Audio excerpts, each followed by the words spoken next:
है माता की। नवरात्रि के बाद कलश के जल का क्या करें? नारियल और अखंड ज्योति का एवं चावलों का क्या करें?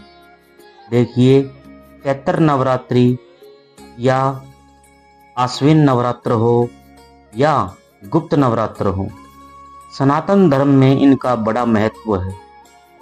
इसके 9 दिनों में माता दुर्गा के विभिन्न स्वरूपों की पूजा होती है। इस दौरान पूरी श्रद्धा भाव से कलश की स्थापना की जाती है। हिंदू धर्म में नवरात्रि का विशेष महत्व माना जाता है। वैसे तो साल में नवरात्र तिथि 4 बार होती है, लेकिन चैत्र और शारदीय नवरात्र का अपना अलग महत्व है। मुख्य रूप से चैत्र नवरात्रि इसलिए मनाई जाती है क्योंकि इस दौरान माता दुर्गा ने महिषासुर नामक राक्षस का वध किया था। तभी से माता के 9 रूपों की पूजा की जाती है और भक्त माँ को प्रसन्न करने के लिए पूरे विधि विधान से पूजन करते हैं। चैत्र नवरात्रि में कलश की स्थापना की जाती है और अखंड ज्योति प्रज्वलित की जाती है, जो पूरे 9 दिनों तक चलती है। इसके बाद नवमी तिथि के दिन, जिसे राम नवमी भी कहा जाता है, उस दिन नवरात्रि का समापन होता है। अक्सर हमारे मन में इस बात को लेकर एक जिज्ञासा होती है कि नवरात्रि के समापन के बाद बची हुई पूजन सामग्री, कलश और नारियल एवं चावल का क्या करना चाहिए। यदि आपने अखंड ज्योति जागृत की है तो इसका विसर्जन कैसे करना है, हमने इसके बारे में संपूर्ण जानकारी इस वीडियो में देने की कोशिश की है। तो आइए जानते हैं इनके बारे में। तो सबसे पहले जानते हैं कि नवरात्र में कलश का विसर्जन कब करना चाहिए। देखिए, नवरात्रि के दौरान जब पूरे 9 दिनों की पूजा का समापन होता है, तब आपको 9वें दिन यानी कि राम नवमी को कलश पूजा स्थल से हटाना चाहिए या फिर उसका विसर्जन करना चाहिए। कलश विसर्जन नवमी तिथि में कन्या पूजन के बाद करना चाहिए। नवमी तिथि के दिन कन्या पूजन होने के बाद आप कलश को विसर्जित करने के लिए सबसे पहले उसके ऊपर से नारियल उठाकर अलग रख लें और नारियल की चुनरी निकालकर अलग रख दें। कलश विसर्जन किसी भी नवरात्रि तिथि के समापन के बाद ही करना चाहिए। आप चैत्र नवरात्रि के बाद 10वीं तिथि के दिन भी कलश का विसर्जन कर सकते हैं। ध्यान रखें, कलश विसर्जन हमेशा शुभ मुहूर्त में ही करना चाहिए। अब जानते हैं कलश में रखे नारियल का क्या करें। जब आप कलश को माता की चौकी के पास से उठाएं तो सबसे पहले नारियल को अलग करके इससे एक लाल कपड़े में बांधकर घर के मंदिर या तिजोरी में रख सकते हैं। आप इस नारियल को नदी में भी प्रवाहित कर सकते हैं। वहीं माता को चढ़ाए हुए नारियल को आप प्रसाद की तरह भी ग्रहण कर सकते हैं। कन्याओं को भी खिला सकते हैं। यदि आप नारियल को कपड़े में बांधकर रख रहे हैं तो इसी नारियल का इस्तेमाल अगली बार नवरात्रि में किया जा सकता है। ध्यान रखें कि नारियल को कभी भी कचरे वाले स्थान पर न डालें और न ही किसी अपवित्र स्थान जैसे बाथरूम के आसपास ना रखें।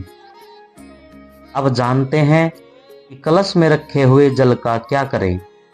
कलश से नारियल हटाने के बाद आप इसमें रखे जल को पूरे घर में छिड़कावें। बचे हुए जल को किसी गमले में डाल दें। कभी भी इस जल को नाली या बेसिन में बहाना नहीं चाहिए। इस जल को गंगा जल के समान पवित्र माना जाता है और इससे पूरे घर पर छिड़कने से पूरे घर में सकारात्मक ऊर्जा आती है। वहीं इस कलश के भीतर रखे सिक्के को आप अपनी तिजोरी या पर्स में रखें। इससे आपकी आर्थिक स्थिति अच्छी बनी रहती है, क्योंकि कलश में सभी शास्त्रों का, सभी तीर्थों का, सभी नदियों का, सभी वेद मंत्रों का एवं समस्त देवी देवताओं का आवाहन किया जाता है। जिस प्रकार समुद्र मंथन से अमृत कलश उत्पन्न हुआ था, ठीक उसी प्रकार 9 दिन की पूजा के माध्यम से भी यही कलश अमृतमयी हो जाता है। अब जानते हैं कि नवरात्रों के बाद अखंड ज्योति का क्या करना चाहिए। नवरात्रि के समापन के बाद यदि अखंड ज्योति प्रज्वलित है तो कोशिश करें कि उसे अपने आप ही शांत होने दें। जब तक वो चले चलती रहने दें। कभी भी अखंड ज्योति को जानबूझकर या फूंक कर नहीं बुझाना चाहिए। यदि आप अखंड ज्योत को जानबूझकर बुझाते हैं तो ये शुभ नहीं माना जाता।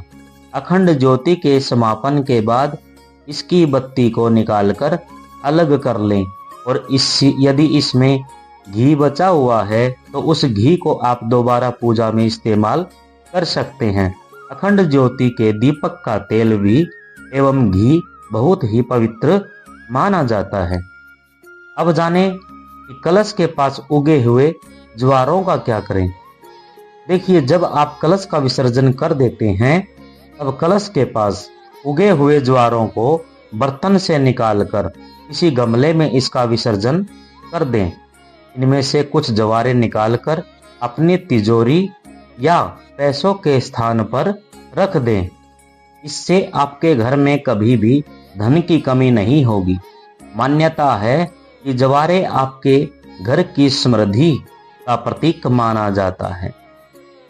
अब जानते हैं कि कलश विसर्जन के समय नीचे रखे चावल का क्या करना चाहिए। आप जब भी कलश की स्थापना करते हैं तो कलश के नीचे चावल रखना जरूरी माना जाता है। कलश विसर्जन के बाद इसके नीचे रखे अक्षत को पूरे घर में छिड़कना चाहिए। बचे हुए चावलों को कुछ चावल घर के अनाज में मिलाना और बाकी चावल को गमले में डाल देना चाहिए।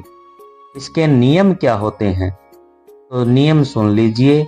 जब भी आप कलश की स्थापना घर में करते हैं तो आपको ध्यान रखना है कि इसके नियम से जरूरी है कि विसर्जन करें। आप इस कलश का विसर्जन नहीं करते हैं तो ये माता का अपमान है। कलश विसर्जन के समय आपको महामाई के कुछ मंत्रों का जाप जरूर करना चाहिए। इसमें माता का सबसे प्रिय मंत्र है ओम ऐं ह्रीं क्लीं चामुंडाय विच्चे। मंत्र का जाप करना बेहद शुभ माना जाता है। यदि आप कलश की स्थापना घर में करते हैं तो आपके लिए कन्या पूजन करना बेहद जरूरी है। इससे ही पूजन का पूर्ण फल मिलता है। यदि आप चैत्र नवरात्रि के बाद कलश विसर्जन के समय यहाँ बताई हुई बातों का ध्यान रखते हैं तो घर में सदैव खुशहाली बनी रहती है एवं संपूर्ण पूजा का फल आपको प्राप्त होता है। जय माता की।